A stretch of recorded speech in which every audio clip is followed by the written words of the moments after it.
שלום לכולם, כאן איתן חיימוב. היום יש לי כמה הודעות. הודעה ראשונה, עוד מעט יש תחרות אליפות ישראל בקובייה הונגרית. זה הולך להתקיים ב-16-17 באוגוסט 2016.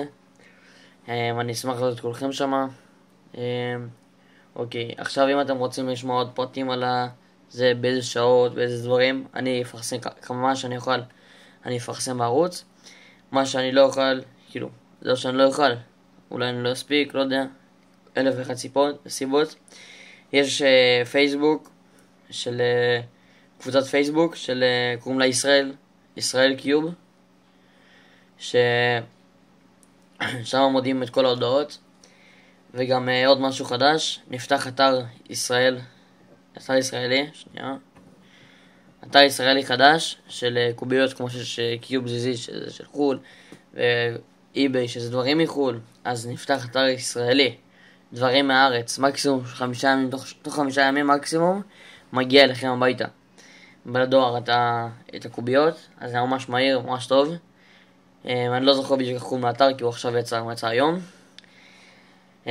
אוקיי, המקצים שיהיו בתחרות זה הפירמידה, 3-3, 2-2, סקיוב, 4-4, 5-5, יד אחת, one handed, ועיניים עצומות.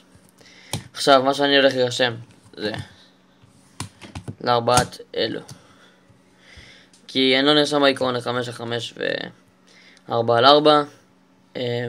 לא יודע, אני לא מתחבר לזה, לא אוהב לעשות את זה מהר. אלה דברים שאני עוד סביר.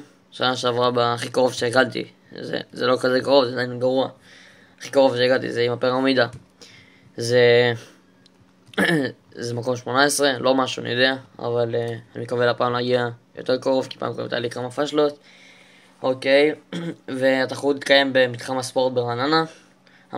אני אומר שוב, כל ההודעות וכל הדברים, תשאלו שאלות בקבוצה של ישראל קיוב, של הפייסבוק. אוקיי, עוד עדכונים, תרשמו דברים שאתם רוצים לדעת, שאלות, כל דבר, תרשמו בתגובות, אני אענה, מקווה לענות. אוקיי, להתראות, ונפגש בפעם הבאה.